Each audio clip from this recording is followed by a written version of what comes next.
Hello നമസ്കാരം. ഞാൻ തിരിച്ചും വന്നിരിക്കുകയാണ് ഒരു കിടുക്കാച്ചി മീൻ കറി റെസിപ്പിയായിട്ട്.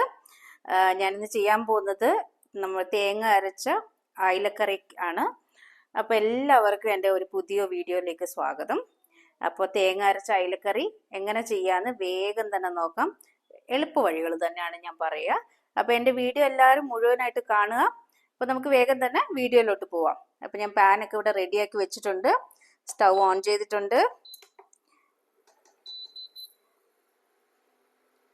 പാൻ ചൂടായതും ഞാനിവിടെ ഉപയോഗിക്കുന്നത് വെളിച്ചെണ്ണയാണ്. കുറച്ച് വെളിച്ചെണ്ണ ഒഴിക്കാം.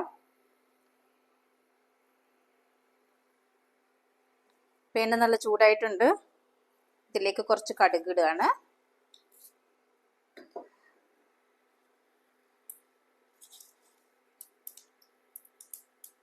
കടുക് പൊട്ടിയതിന് ശേഷം കുറച്ച് ഉലുവ,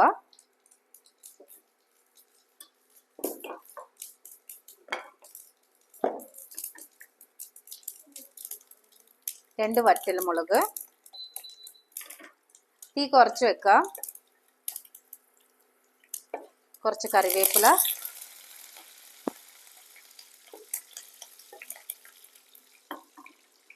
ഇതിലേക്ക് ഞാൻ കുറച്ചൊരു കുഞ്ഞുള്ളി, നമ്മുടെ സാമ്പാർ ഉള്ളി ഇടുകയാണ്.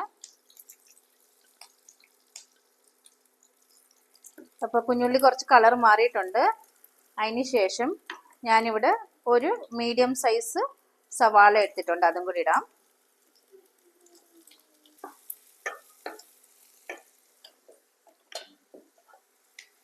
ഉള്ളി വേഗം വഴന്ന് കിട്ടാൻ വേണ്ടിയിട്ട് ഞാൻ കുറച്ച് ഉപ്പിടുന്നുണ്ട്.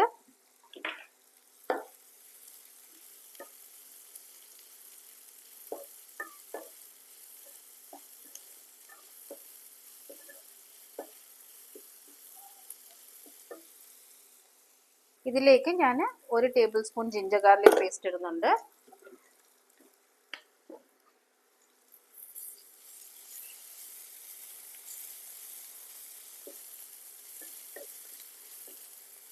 നോർമലായിട്ട് എല്ലാവരും ഇഞ്ചിയും വെളുത്തുള്ളിയും ചെറുതായിട്ട് അരിഞ്ഞാണ് ഇടുക.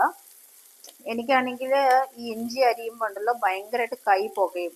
അപ്പം ഞാൻ കൂടുതലും പോകുന്നത് ഈ പേസ്റ്റാണ്, ജിഞ്ചർ ഗാർലിക് പേസ്റ്റിനാണ്.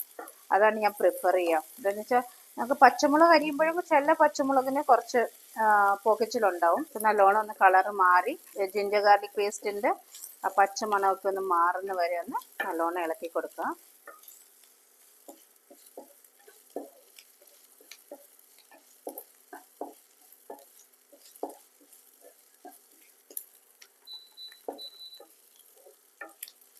ഇതിലേക്ക് ഒരു 4 പച്ചമുളക് സ്ലിറ്റ് ചെയ്തത് ഇടാം.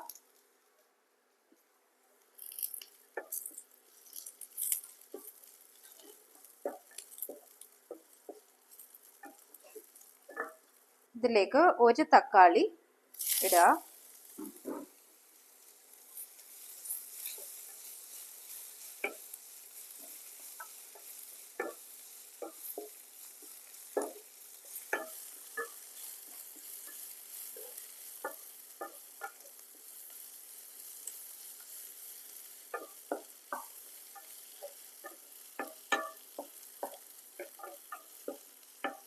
ഇത് നമുക്ക് ഒരു 3 to 4 മിനിറ്റ്സ് ലോ ഫ്ലെയിമിൽ അടച്ചു വെച്ച് വേവിക്കാം.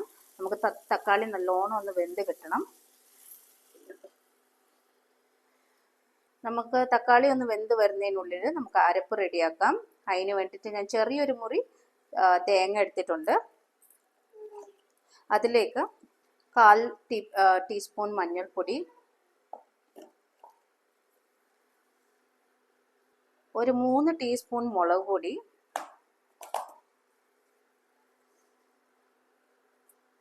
ഒരു 2.5 ടീസ്പൂൺ മല്ലിപ്പൊടി. ഇത് ഇത്ര ഇട്ടിട്ട് നമുക്ക് കുറച്ച് വെള്ളം ഒഴിച്ചിട്ട് നല്ല പേസ്റ്റ് പോലെ അരച്ചെടുത്ത് കൊണ്ടുവരാം. അപ്പോൾ ഇതേ നമ്മുടെ മസാല ഇവിടെ നല്ല പേസ്റ്റ് പോലെ അരഞ്ഞ് കിട്ടിയിട്ടുണ്ട്. നമുക്ക് ഇപ്പോൾ തക്കാളി ഉടഞ്ഞു വന്നിട്ടുണ്ടോ എന്ന് നോക്കാം. അപ്പോൾ നമ്മുടെ തക്കാളിയൊക്കെ നല്ലോണം ഉടഞ്ഞു വന്നിട്ടുണ്ട്. ഇതിലേക്ക് നമ്മൾ അരച്ചു വെച്ച മസാല അരപ്പ് ഇതിലോട്ടിടാം.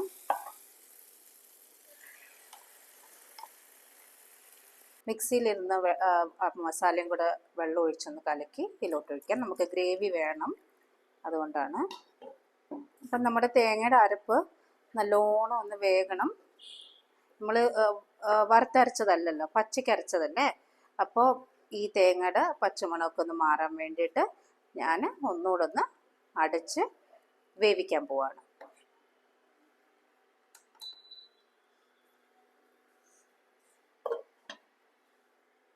നമ്മുടെ അരപ്പ് ഇവിടെ റെഡി ആയിട്ടുണ്ട്. ഇതിലേക്ക് ഞാൻ കുടംപുളി സോക്ക് ചെയ്ത് വെച്ചിട്ടുണ്ടായിരുന്നു, അത് ഇതിലേക്ക് ഇടാണ്.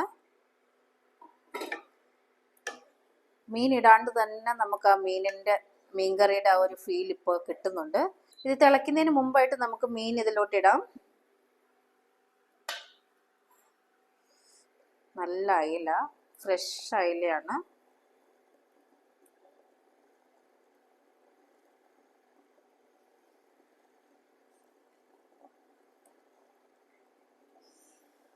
പരിഞ്ഞില്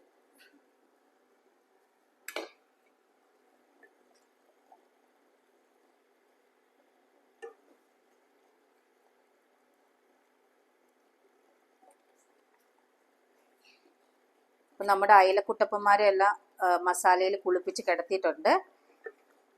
ഞാൻ നല്ലോണം ഒന്ന് മൂടി വെച്ചിട്ട് 5 to 7 minutes, മീൻ വേകാൻ അധികം നേരം വേണ്ട, നമുക്ക് ഒന്ന് അടച്ചു വെച്ച് വേവിക്കാം. അടച്ചു വെക്കുമ്പോഴാണല്ലോ രുചി കൂടുന്നത്. അപ്പോൾ തേങ്ങ അരച്ച നമ്മുടെ അയിലക്കറി ഇവിടെ റെഡി ആയിട്ടുണ്ട്. ഇപ്പം തിന്നോന്ന് പറഞ്ഞുകൊണ്ട് ഇത് കുട്ടപ്പനായിട്ട് നമ്മൾ നോക്കി ചിരിച്ചുകൊണ്ടിരിക്കുന്നു. അപ്പം നമുക്ക് ഇതിലേക്ക് കുറച്ച് പച്ചവെളിച്ചെണ്ണയും കൂടെ ഒഴിക്കാം.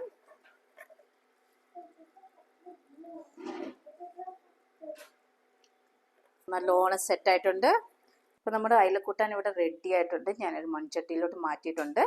ഗാർണിഷിന് വേണ്ടിയിട്ട് നമ്മളൊരു കറിവേപ്പില തണ്ട് വെക്കാം. നല്ല ഭംഗിയുണ്ട്. ഇന്നത്തെ വീഡിയോ ഇവിടെ അവസാനിക്കുകയാണ്. എല്ലാവർക്കും ഇഷ്ടപ്പെട്ടെന്ന് വിചാരിക്കുന്നു.